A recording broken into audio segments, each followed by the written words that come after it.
अभी हम लोग तैयारी कर रहे हैं 15 लाख बूथों पर ईवीएम फोड़ने की। तोड़ेंगे भाई तोड़ेंगे,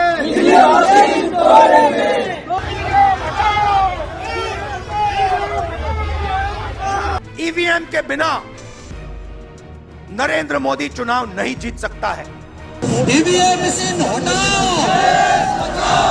2024 के चुनाव में ईवीएम मशीन छोड़ेंगे। चुनाव आयोग ने कल प्रेस कॉन्फ्रेंस करके लोकसभा चुनाव की घोषणा कर दी। प्रेस कॉन्फ्रेंस जब मुख्य चुनाव आयुक्त राजीव कुमार साहब कर रहे थे तो एक महिला पत्रकार ने बड़ी ही बेबाकी से सवाल पूछ डाला। क्या कहा कि भाई साहब, आप मोदी और शाह जी हैं जो बड़े बड़े स्टार कैंपेनर हैं, जो सत्ताधारी पार्टी से हैं, उनके खिलाफ मोरल कोड ऑफ कंडक्ट की जो भी शिकायतें आती हैं उनके उल्लंघन की, उसके ऊपर तो कार्रवाई करते नहीं हैं, बल्कि जो विपक्ष के नेताओं के खिलाफ जो शिकायतें आती हैं उनके ऊपर तुरंत कार्रवाई कर देते हैं, नोटिस इशू कर देते हैं। इन पर राजीव कुमार साहब ने जवाब दिया कि हम चाहे कोई भी स्टार कैंपेनर हों, उनको नहीं छोड़ते हैं, सबको बराबर लेकर चलते हैं, सबके ऊपर कार्रवाई करते हैं। सुन लीजिए। You had said in your speech that there should be no hate speech. There will be a calibrated approach to code violations. But there have been several complaints against the Prime Minister and Amit Shah, but none of the EC has not taken action against them. But you have taken action against the opposition leaders. So even if you take a calibrated approach, so won't it be the opposition leaders who get picked up more, who'll get notice from you more than the ruling party leaders? आप पिछले 8, 10, 11 elections की सारे आरोप जितने हमारे पास आए हैं वो सबको एक बार पढ़िए। सबको पढ़ने के बाद सबके नोटिसेस देखिए जो हमने दिए हैं। उसमें जहां जहां कोई भी वायलेशन एस्टेब्लिश होता हो, उस नोटिस के बाद, जवाब आने के बाद भी हमने ऐसा नहीं है सब में कार्रवाई की है। We are as I said, they are kind of a moral censor which we have in the beginning issued. और जिस किसी के भी खिलाफ में अगर कहीं भी कोई केस बनेगा, howsoever high star campaigner he or she may be, we will not sit back, we will take action. आज के दिन भाई साहब, ईवीएम का मुद्दा पूरी देश की निगाहों में चढ़ चुका है। लोकसभा चुनाव का ऐलान होने के बाद भी देश की जनता सोच रही है कि ईवीएम को लेकर जो आंदोलन चला था उसका क्या हुआ। वामन मेश्राम जी ने, सुप्रीम कोर्ट के वकील साहब ने जो पेशकश की थी कि ये 2024 का लोकसभा चुनाव हम बैलेट पेपर से करवा के मानेंगे, वो आज किस स्टेज पर है, उसके ऊपर कितना अमल हो रहा है। तो जो एडवोकेट भानु प्रताप सिंह थे उनको तो समाजवादी पार्टी ने मेरठ से लोकसभा चुनाव का टिकट दे दिया है। दूसरे वकील साहब थोड़ा कम नज़र आ रहे हैं। अब वामन मेश्राम जी ने ऐलान कर दिया है कि वो हर समाज से 15-15 लाख कार्यकर्ता खड़े करेंगे और ईवीएम मशीन को फोड़ेंगे। ईवीएम मशीन तभी फोड़नी है जब वो स्वयं निर्देश देंगे, इससे पहले नहीं फोड़नी है। उन्होंने ये भी कहा कि ये गैर कानूनी है ईवीएम मशीन फोड़ना, लेकिन लोकतंत्र को बचाने के लिए हम ये काम करेंगे। उनका स्टेटमेंट सुन लीजिए। यदि जो भारत बंद के ऐलान के बाद भी चुनाव आयोग ने सुधार करने का काम नहीं किया तो हम 2024 के चुनाव में ईवीएम मशीन छोड़ेंगे। तोड़ेंगे भाई तोड़ेंगे,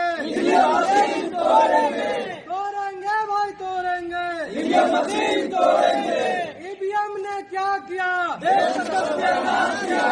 आपको वोट का अधिकार है, वोट के लाइन में लगो, अंदर जाओ, वोट डालो, डालने के बाद मशीन उठाओ, जमीन पर पटक दो, खत्म मामला, मशीन बंद हो जाएगी।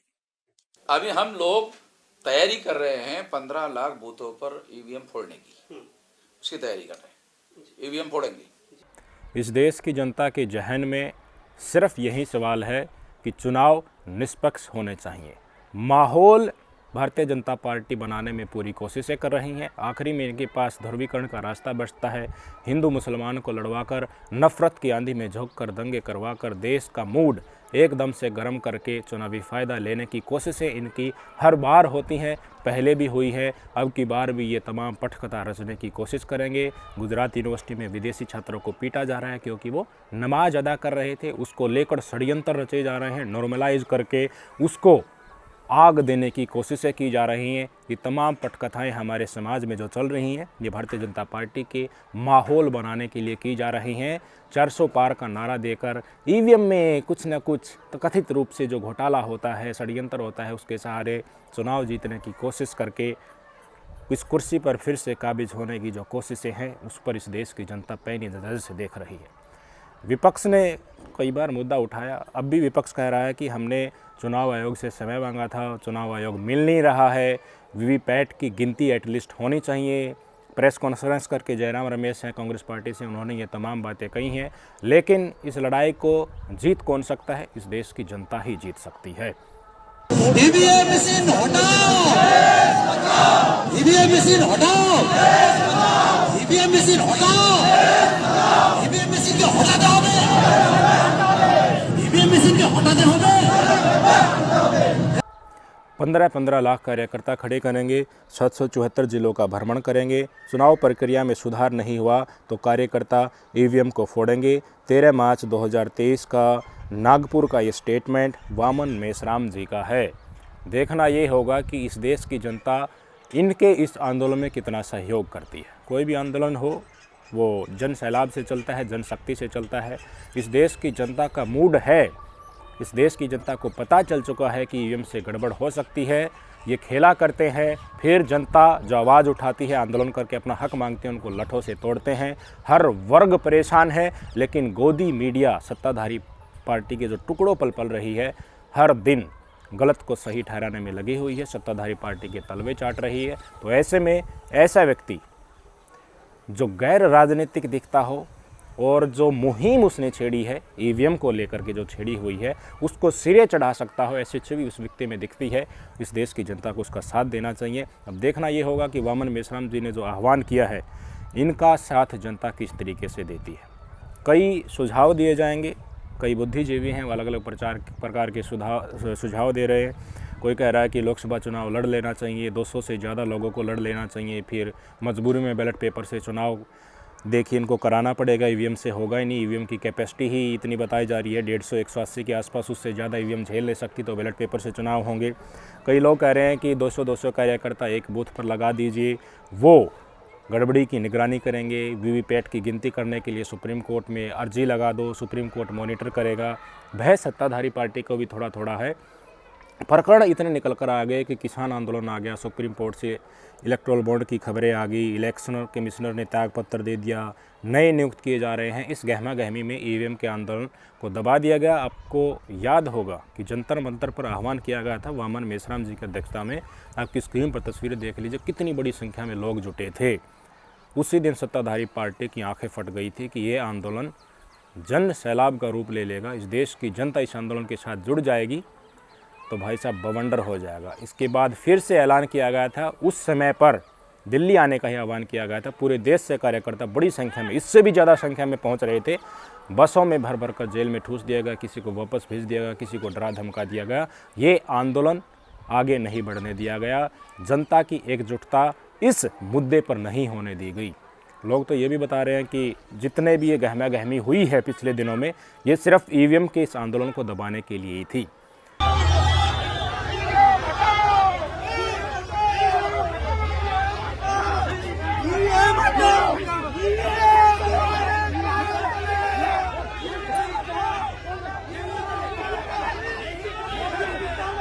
विनय दुबे ने क्या लिखा? मैंने खुद ईवीएम के खिलाफ सरकारी दस्तावेज सबूत विपक्षी दल को दिखाया, जिसमें कांग्रेस के कई नेताओं के नाम है। पवन बंसल, दिग्विजय सिंह, कन्हैया कुमार, प्रियंका गांधी के पीए संदीप सिंह, अजय राय, यूएसए के सैम पित्रोदा, उदित राज, रंजीता रंजन, समाजवादी पार्टी के अखिलेश यादव, अबू आसिम आजमी। पर इनमें से किसी ने भी ईवीएम के खिलाफ जाने के लिए ये तैयार नहीं हुए। ये सब अपना नाम सामने नहीं आने को लेकर चिंतित थे और ये सब लोकतंत्र बचाने की बात करते हैं। जो पार्टी अपने आप के वजूद बचाने के लिए नहीं लड़ सकती तो हम क्यों इनके लिए अपनी जान दें। अब तो मैं भी आराम से अपने एसी में आराम से घर में बैठकर विपक्षी दल की बर्बादी देखूंगा। ईवीएम से खेला होगा तो विपक्ष बचेगा ही कहाँ। विपक्ष नहीं बचेगा तो भाई साहब इस देश के जनता के मन में तो ये है ना कि वो इस देश के लोकतंत्र को ख़त्म किस तरह से होने देंगे।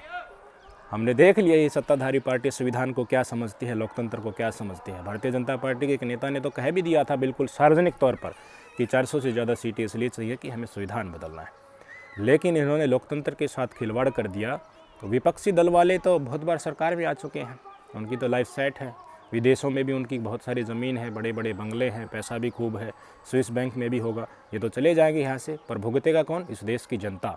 इस देश के संविधान से जिनको बराबरी के हक मिले हुए हैं, हमारे वंचित वर्ग, अल्पसंख्यक समुदाय के लोग, महिलाएं कहाँ जाएंगी? फिर तो गुंडागर्दी करने वालों की ही चलेगी, फिर तो इन भगवाधारियों की ही चलेगी। अब ये मुसलमानों पर अत्याचार कर रहे हैं, फिर ये महिलाओं पर खुलेआम अत्याचार करेंगे, बलात्कार जैसे घटनाओं को डंके की चोट पर अंजाम देंगे। दलित समुदाय को कहेंगे कि इनके ऊपर अत्याचार करना तो जायज़ है। क्यों? नफ़रत की कोई लिमिट थोड़ी होती है। अब मुसलमान में है, कल को दलित समुदाय में आ जाएगी। ये कहेंगे कि हम ही सवर्ण हैं, हमें ही राज करने का अधिकार है, वोटिंग राइट्स ही ख़त्म कर देंगे। संविधान बचाना इस देश की जनता का कर्तव्य है। लोकतंत्र का सुख अगर आपको भोगना है तो आपको सड़कों पर आना पड़ेगा। अगर आपको लग रहा है कि ईवीएम के तहत खेला हो रहा है, वोट नहीं देने पर भी इनकी सीटें ज़्यादा आ रही हैं, तो इस आंदोलन में जो लोग अगुवाई कर रहे हैं उनका साथ देना होगा। विपक्ष से आस लगानी छोड़ देनी चाहिए इस देश की जनता को, क्योंकि इनका चेहरा कई पटल पर हम देख चुके हैं।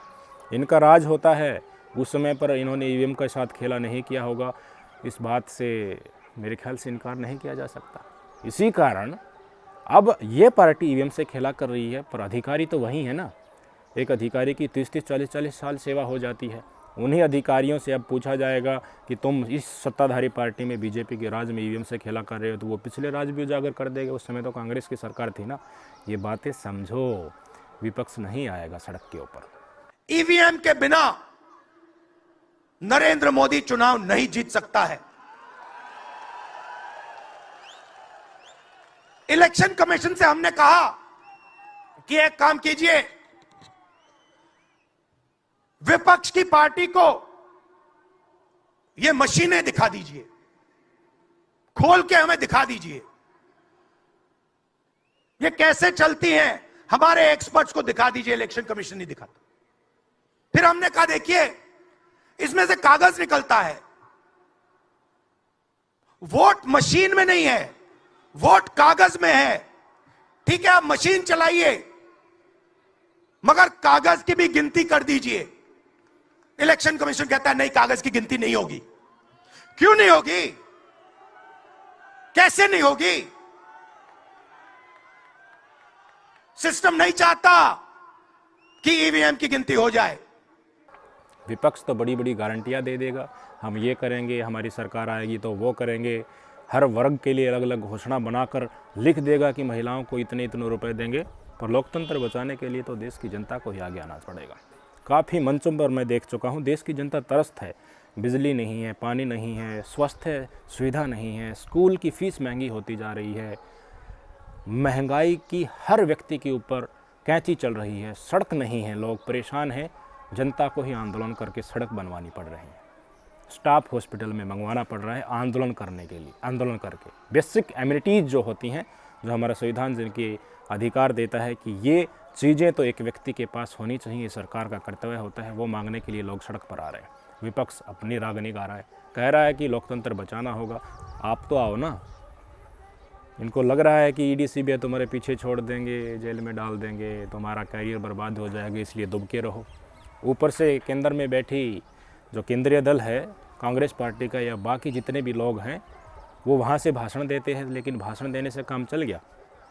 करना पड़ेगा ना, ज़मीन पर आना पड़ेगा। देश की जनता को एकजुट होकर बड़ा आंदोलन खड़ा करना पड़ेगा, या फिर ऐसे ही सत्ताधारी पार्टी के हाथों अलग अलग वर्ग को पिटवाते रहोगे। किसानों पर गोली चलाई जा रही है, बेरोजगारों के ऊपर लठ भांजे जा रहे हैं। क्या कह रहा है विपक्ष? हमारी सरकार आएगी तो ऐसा नहीं होगा। ऐसे काम नहीं चलता है। इस देश की जनता को चाहे मजबूरी लगा लो या फिर लोकतंत्र को बचाने की मुहिम लगा लो, सड़क पर तो आना पड़ेगा, इलाज करना पड़ेगा तानाशाहों का। हमारे अधिकार हैं, हम ही पीड़ित होंगे उस समय पर अगर लोकतंत्र इस देश में नहीं हुआ तो। भाग जाएंगे ये विपक्ष वाले जो आज बड़ी बड़ी बातें कर रहे हैं, और तानाशाह सबको लपेटेगा, सबको पूंजीपतियों का गुलाम बना देगा। मजदूर बनाने की कोशिशें ऑलरेडी हमारे देश में चल रही हैं। जुमलेबाजी के तहत गोदी मीडिया के झूठे टसोगले के तहत समय निकाला जा रहा है कि धीरे धीरे ये समय निकलता रहे, हम रोज़गार ख़त्म करते जाएंगे, व्यक्तियों को इतना ही लाभ मिले या फिर इतना ही खर्चा उनकी जेब में डले जिससे वो अपना गुजारा कर सकें। भरपेट खाना दे दिया या फिर अच्छी अम्यूनिटीज़ उनको दे दी, सरकारी नौकरी दे दी तो वो परिवार फल फूल जाएगा तो जागरूक होगा, अच्छी शिक्षा प्राप्त करेंगे बच्चे, संविधान के तहत हक मांगेंगे। ये लोग ये नहीं चाहते। बहुत बड़ी प्लानिंग है उनकी। इस प्लानिंग के लिए इनको सिर्फ समय चाहिए और वह समय निकालने के लिए सारी परिधि में जितने भी लोग बैठे हैं, विपक्ष बैठा हो, मीडिया बैठा हो, सबको पिरोया जा रहा है।